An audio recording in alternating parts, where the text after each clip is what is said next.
You're listening to Season 9 of Mobile Suit Breakdown, a weekly podcast covering the entirety of sci-fi mega franchise Mobile Suit Gundam, researching its influences, examining its themes, and discussing how each piece of the Gundam canon fits within the changing context in Japan and the world, from 1979 to today.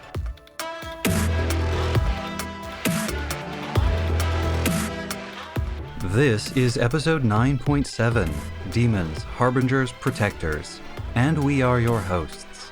I'm Tom, longtime Gundam fan, and I don't know what I'm researching next week, but I can promise you that it won't be related to Anavel Gato. I'm sick of that dude and his smug aura. And I'm Nina, wishing that once, just once, a research piece would be simpler than anticipated instead of the other way around. Mobile Suit Breakdown is made possible by 710 paying subscribers. Thank you all for keeping us Genki. And welcome back to several old patrons who've returned this week. A special thank you to Thomas for the book from our wishlist, and to Justin B for supporting us on Ko-fi. Listeners, this year's annual pin promo is going to be extra special. In honor of MSB's 5th podversary, the pins will be accompanied by some fun extras that are designed, ordered, and currently in production. I can't wait for them to arrive so that we can post pictures. Pins have also been ordered, so it is just a matter of production time until we let you know the full details of this year's pin promotion. In the meantime, you can help keep us independent and ad-free. Keep the Gundam takes flowing. For links and information on all of the different ways to support this podcast, visit GundamPodcast.com/support. And now, Nina's research on Tengu, the long-nosed, mountain-dwelling crow demons of Japanese legend.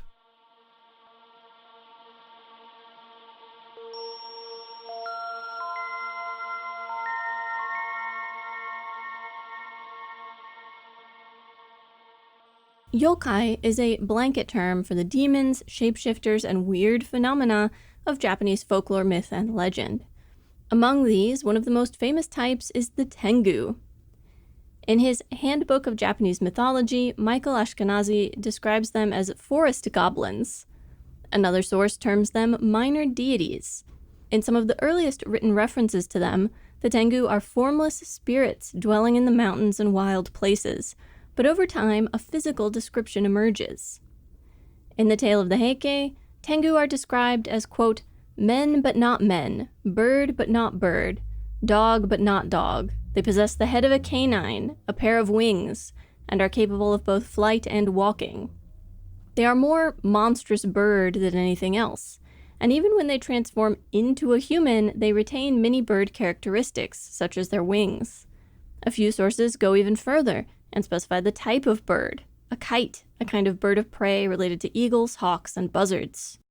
Over time, the Tengu become more complex, with Karasu Tengu, or crow Tengu, and Konoha, or Koppa Tengu, foliage Tengu, both referring to a smaller, more bestial, more bird-like Tengu, while Hanataka Tengu, or tall-nosed Tengu, have a face and body that are more recognizably humanish, the bird's beak anthropomorphizing into an extremely long nose.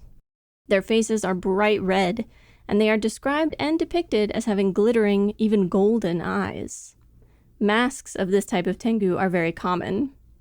These more human Tengu frequently have long white hair and white beards.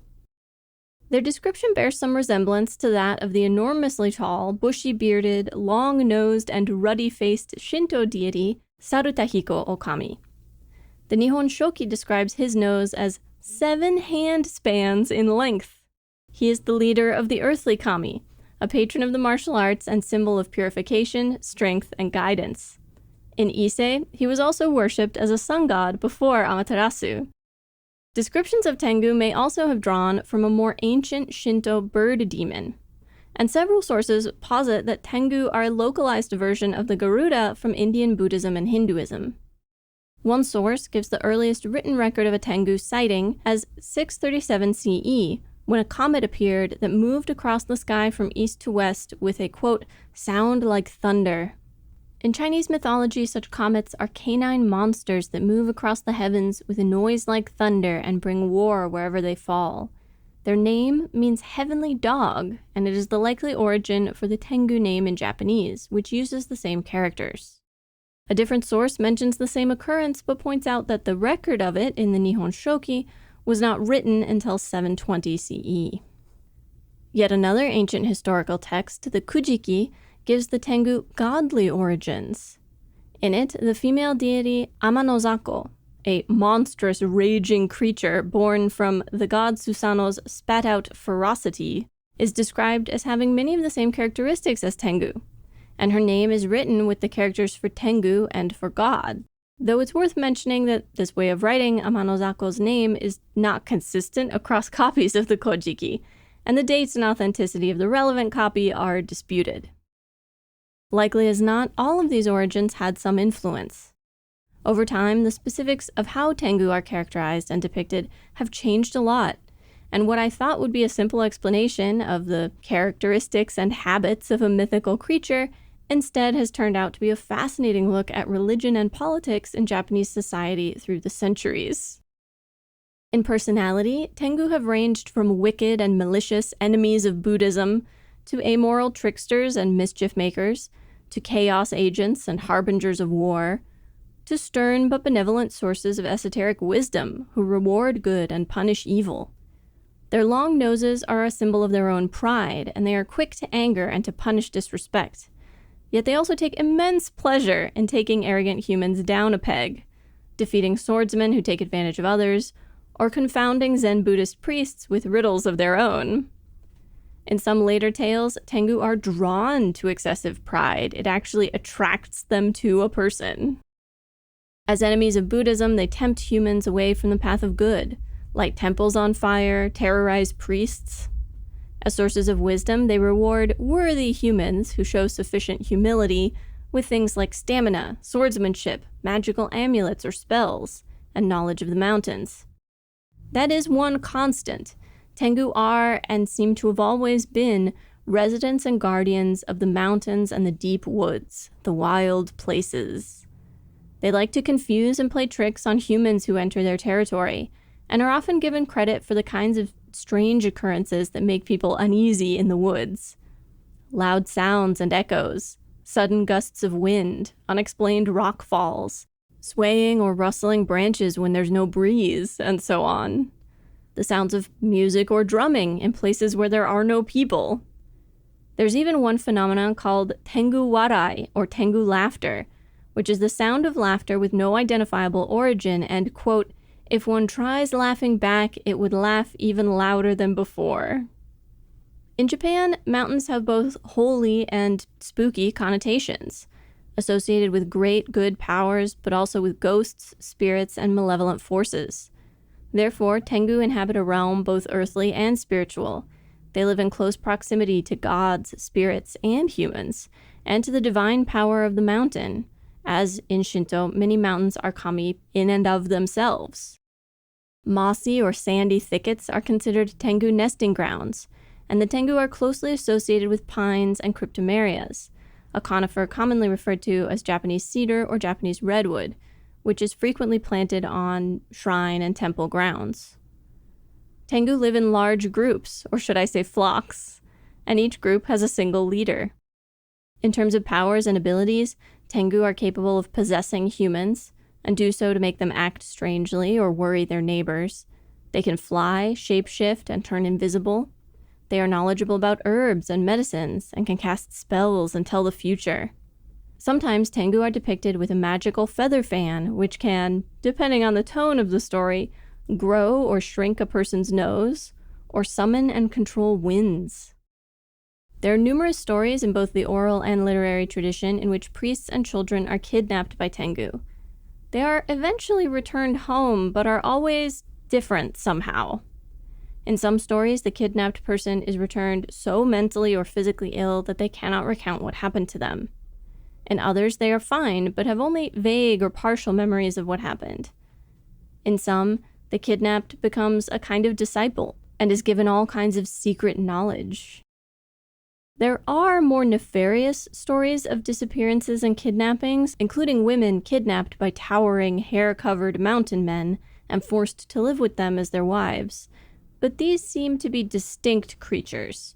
Tengu enjoy messing with people, but there was no mention in the sources I read of any kind of sexual menace from Tengu, which I think needs mentioning since that was one of Monsha's main characteristics.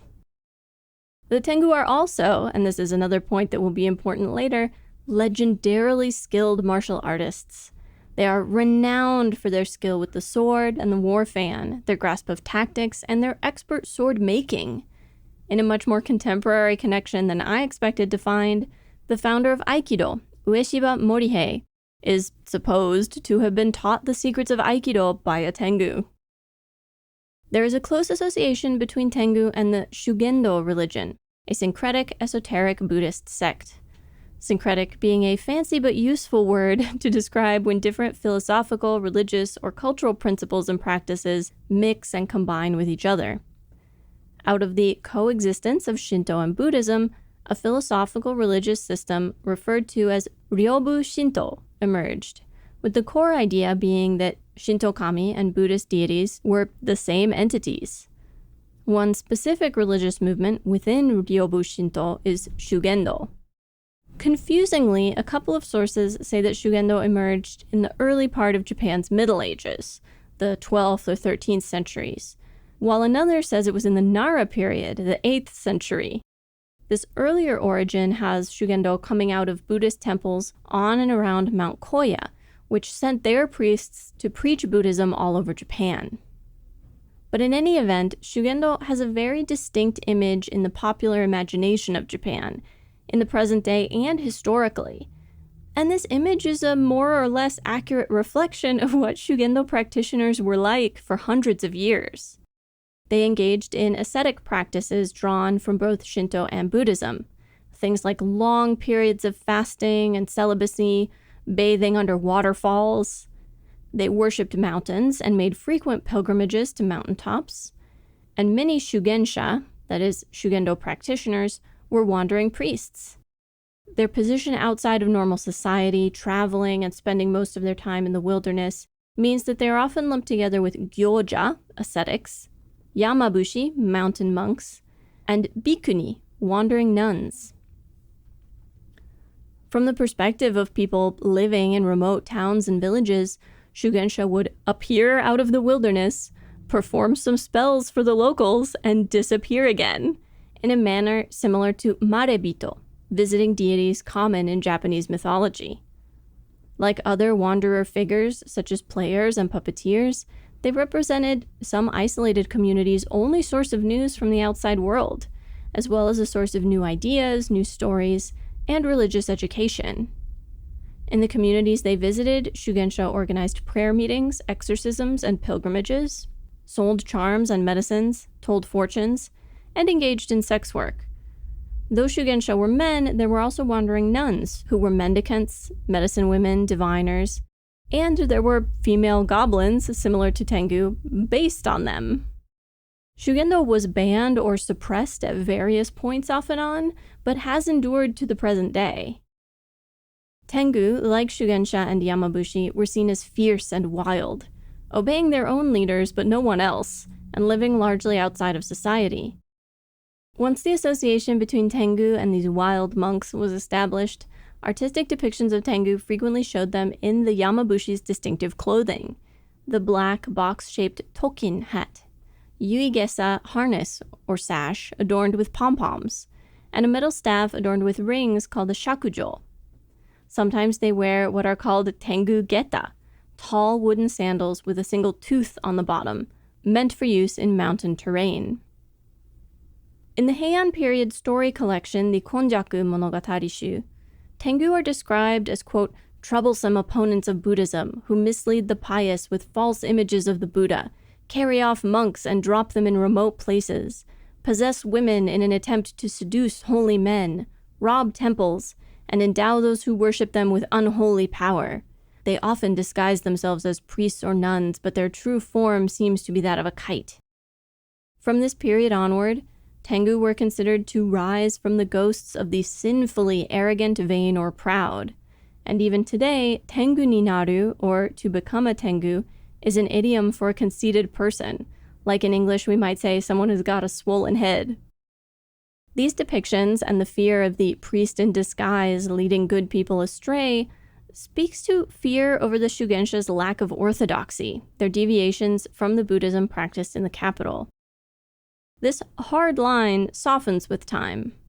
In the Genpei Josuiki, an extended version of the Heike Monogatari, also known as the Genpei Seisuiki, written in the Kamakura period, a god explains to Emperor Go-Shirakawa that some people's spirits become Tengu because, as Buddhists, they do not go to hell, but as people with bad principles, they also cannot go to heaven. This god goes on to describe the physical appearance of different types of Tengu. The ghosts of priests, nuns, ordinary men, and ordinary women, all of whom in life possessed excessive pride, and the ghosts of great men become the larger, more human, more powerful Dai Tengu, or Great Tengu, while the ghosts of ignorant people become the smaller, more bestial Ko Tengu, or Lesser Tengu. In the Hogen Monogatari, a war chronicle of the Hogen Rebellion, the Emperor Sutoku is forced to abdicate by his father. Later, rebels raise him up against Emperor Go-Shirakawa. When they are defeated, Sutoku is exiled. He dies in torment, swearing that he will haunt Japan as a demon. He becomes a particularly fearsome Tengu. In a later Noh play, Matsuyama Tengu, or The Goblins of Matsuyama, Sutoku's friend, the poet and monk Saigyo, makes a pilgrimage to the place of exile after Sutoku's death, and there encounters the vengeance-obsessed Tengu Sutoku has become. The Shasekishu, a book of Buddhist parables from that same period, distinguishes between good and bad Tengu. The bad are, as Tengu were characterized in times past, but the good are protectors of Buddhism. The flaw of pride or ambition may have caused them to fall onto the demon road, but they remain the same, quote, good Dharma-abiding persons they were in life. Still, the harm and danger bad Tengu posed was very clear. Tengu formed from the ghosts of angry, vain, or heretical priests would possess people and speak through them, especially women and girls. In the Kojidan, a collection of Buddhist stories, Tengu even target the imperial family, with one possessing an empress. In the O Kagami, a historical tale from the 12th century, Emperor Sanjo was made blind by a Tengu, the ghost of a priest who resented the throne. There were, at various times in Japanese history, tensions and conflict between the government and the various Buddhist organizations, which held significant wealth, power, and influence in their own right. In another example of how Tengu were used to talk about Buddhism in Japanese society, a late 13th century picture scroll called Tenguzoshi Emaki parodies famous high-ranking Buddhist priests by depicting them as Tengu. There are a number of Noh plays that feature Tengu as major influences or characters. From the 14th century on, Tengu stories are somewhat less folksy, less focused on Buddhist priests and temples, and with stronger association with war, largely thanks to one extremely famous Tengu tale, that the legendary warrior Miyamoto no Yoshitsune was taught by a Tengu. His father had been assassinated by the rival Taira clan, the young boy allowed to live as long as he went into exile near Mount Kurama and became a monk. There, he encountered and befriended one of the great Dai Tengu, Sojobo, from whom he learned swordsmanship, tactics, even magic. In the war epic Heiji Monogatari, this Tengu mentorship is given as the reason why Yoshitsune, quote, could run and jump beyond the limits of human power. In the earliest of these stories, this is an example of Tengu as chaos agents, encouraging war and rebellion to upset peace and stability. But as Yoshitsune and his story gained renown, his Tengu teacher Sojobo became a sympathetic, admirable figure who assists with the honorable goal of vengeance for Yoshitsune's father. There are multiple Noh plays about Yoshitsune's story. Kurama Tengu tells the story of Yoshitsune and Sojobo's first meeting. Eboshiori tells of Yoshitsune's departure from the valley and first real use of what he's learned, fighting off bandits and defeating their leader in single combat. And Benkei on the Bridge tells the story of Yoshitsune's meeting with the ferocious warrior and former monk who would become his most trusted lieutenant. All of these feature Tengu in the main story or in the flashbacks common to Noh theater. I particularly wanted to share this passage from the afterword of a graphic novel called The Demon's Sermon on the Martial Arts, which summarizes that first meeting between Benkei and Yoshitsune. The year was 1173. The time was about midnight. Musashibo Benkei, a rogue priest of the Shugendo sect, stood in the middle of the Gojo Bashi, a wooden bridge that crossed the Kamo River in the middle of Kyoto. A burly man standing 6.5 feet tall, Benkei held a halberd, a weapon consisting of a broad curved blade attached to a long, heavy staff. The combination of his size, strength, and skill with the weapon made him a formidable figure.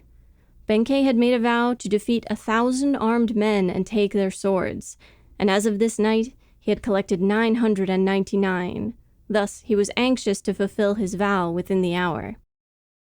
Hearing the melody of a flute and approaching footsteps, he moved to the middle of the bridge and took a stand, but was disappointed to see the slight figure of a boy of only 14 or 15 coming his way. Benkei was ready to let him pass when he noticed that the lad was wearing a sword, and while there would be no sport in this, it might be the last opportunity of the night. Moving abruptly forward, Benkei demanded the young warrior's sword, but the teenager, Yoshitsune, ignored his command and walked on by, never missing a note on the flute he was playing. When he got over his shock at this impudence, Benkei ran after the boy, stood before him again, and repeated his demand for the sword. As Yoshitsune continued to walk on, Benkei became enraged and swung his halberd low at the youngster's feet. Nothing there. The astonished Benkei looked up and saw that Yoshitsune had leapt onto the handrail of the bridge and was still moving away from him. Benkei swung once more, now at Yoshitsune's torso, but missed again. This time, Benkei felt the insulting smack of Yoshitsune's bamboo flute across the back of his neck. Livid, Benkei lashed out vainly, over and over, landing no blows but feeling thumps and whacks about his face, neck, and midsection. Perhaps because it was dark, or perhaps because he was angry, Benkei didn't see that Yoshitsune was not alone. Surrounding the young man were 6 or 7 strange creatures, some half-human, half-bird, some eerie-looking men with long noses, armed with Buddhist implements, ringed staffs, heavy bells, ritual ropes, and double vajras. Were these demons beating Benkei, or was Yoshitsune himself trouncing Benkei, and was the vision of the creatures just a manifestation of the boy's skill? Benkei, panting and begging for mercy, had no way of knowing that Yoshitsune had spent his youth in exile in a temple on Mount Kurama, by night learning the secrets of martial arts from these otherworldly beings known as Tengu. The graphic novel I just read from is an adaptation of a text by the same name, written by the samurai class literati Chozanshi Issai in the 17th or 18th century. It's a treatise on martial arts philosophy in the form of a discussion among a group of Tengu. And in the 18th century, woodblock artist Toriyama Sekien included Tengu in one of his famous yokai encyclopedias. Throughout this period, Tengu were depicted as less frightening or malicious, and in the 18th century text Kaidan Toshiotoko, a Tengu takes the form of a yamabushi in order to serve the abbot of a Zen monastery. When the abbot guesses the Tengu's true identity, the disguise disappears. The Tengu asks his master for a single piece of wisdom, then departs, but continues to provide miraculous aid to the monastery. It is in the 18th and 19th centuries that Tengu start to be seen as ferocious protectors of nature, specifically forests and mountains. In one collection of stories from 1764, they set a sudden and ferocious hailstorm on a man gathering leaves in their valley. In the 19th and even the early 20th centuries, people whose lives and livelihoods depended on such places would leave offerings for local Tengu, things like rice cakes or fish. In Ishikawa, it was said that Tengu hate mackerel, and so mackerel were used as a ward against them. In the 19th century, the red-faced, long-nosed Hanadaka Tengu were a common motif on playing cards, perhaps because of their reputation as tricksters or due to their powerful magic, and they came to be associated more generally with gambling and games of chance. Many popular Tengu stories in the oral tradition portray the battles of wits between humans and Tengu, with Tengu just as gullible or silly as their human counterparts. One example is the Tengu's magic cloak, A boy looks through an ordinary piece of bamboo and pretends he can see distant places and incredible sights. A Tengu, overwhelmed by curiosity and desirous of the magical item, offers to trade his magic straw cloak, a cloak of invisibility, for the piece of bamboo. Once he has tricked the Tengu, the boy uses the cloak to get away and wreak all kinds of mischief on his neighbors. Although in some versions of the story, the Tengu chucks the boy into an icy river and gets the cloak back. There are very few named Tengu in the stories. They tend to be generic Tengu, or groups thereof. But there are a few famous individuals. The philosopher Hayashi Razan, tutor and advisor to the first 4 shoguns of the Tokugawa Bakufu, listed the most famous Daitengu as Sojobo of Kurama, Tarobo of Atago, and Jirobo of Hira. And there are other published lists with even more names. I didn't come across much about Jirobo, but Tarobo of Mount Atago was supposed to have been, quote, converted to the good by the Buddhist priest and mystic En no Gyoja, legendary founder of Shugendo. Sojobo, the Tengu of Mount Kurama, the one who taught Yoshitsune, is particularly interesting. He is also considered in some texts the king or god of Tengu, possessing the strength of 1,000 normal Tengu. The name Sojobo originates from an Edo period text called Tengu Megiko and is believed to come from Sojogatani, the valley at Mount Kurama near Kibune Shrine, which is associated with the Shugensha. Sojogatani means Bishop's Valley or Bishop's Vale, and it is named for a famous ascetic who lived there, Sojo Ichien. Some stories even refer to named Tengu in China and India. Tengu, like the Shugensha and Yamabushi they are associated with, are seen as fierce, wild, and independent. They may obey the rules of their own leader, but they don't care about the rules that govern the rest of us. Some sources describe them as representing the potential and pitfalls of freedom for people living in a highly regimented and regulated society. They are the myth of a free, wild, uncontrolled spirit given form. And for that reason, they also threaten what little peace, stability, and security Japanese peasants had. They occupy the fuzzy border between our world and the spirit world, civilization and wilderness, human and animal. Now about Monsha. I think he is a Tengu. They make a point of showing him gambling, of showing him red-faced from drinking. He does have a larger nose than many of the other characters. He has immense pride in himself. He's very conceited and desirous of vengeance. He will listen to the orders of his superior officer, but doesn't care much for regulations in general.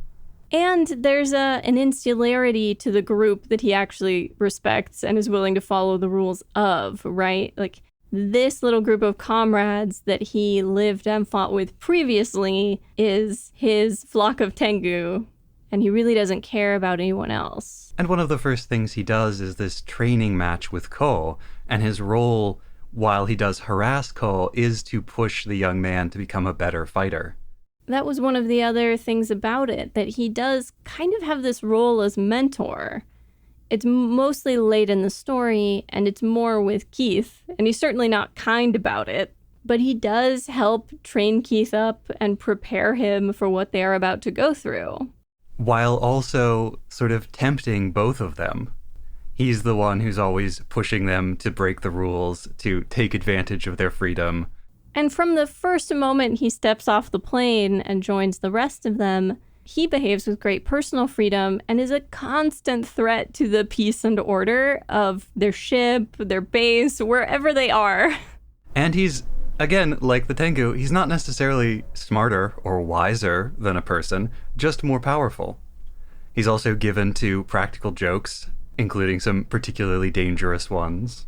You could easily imagine him dropping Ko in an icy river, or swapping a valuable item for a worthless piece of bamboo. So you heard it here, folks. Monsha equals Tengu. Proven. Definitive. Next time, episode 9.8 will be a surprise. Tom needs the weekend to decide what he wants to cover. all while we experience the pain of transcribing and translating a 20-minute long song. Until then, stay Genki, folks.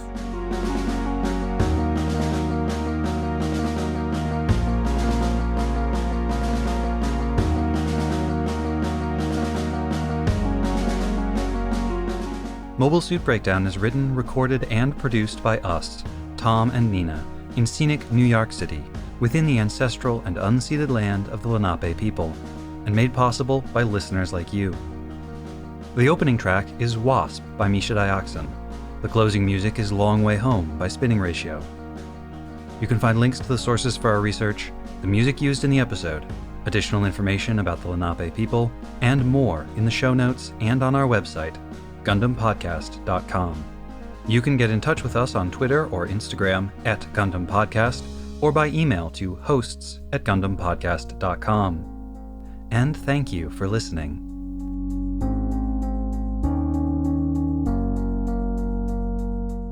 Yeah, I thought it was so interesting how they basically become this way to talk about, like, either concerns about Buddhism as a whole or about these, like, specific unorthodox sects and their influence in society. And when you think about it from the perspective of, like, a peasant in an isolated village, some guy in a strange outfit comes wandering in out of the mountains. Like, maybe that's a wandering monk. Maybe. He certainly is acting weird. Not like any of the people around here act. A powerful spirit with knowledge none of the rest of you possess. Well, and if he's wandering around in the mountains, he can probably take care of himself. He is probably a powerful enough warrior to give you pause.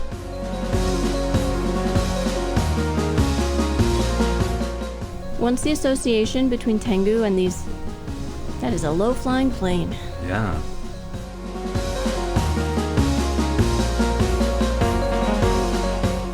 Gotta wait for the siren to stop, though. Yeah. I'll talk over lots of things, but not the sirens.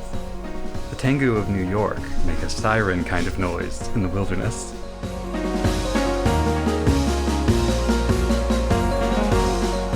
I did that same thing. I put my hand against my face and was like, 7 handspans? How far out is that? It's basically as far as I can reach. Yep, it's like an arm-long nose.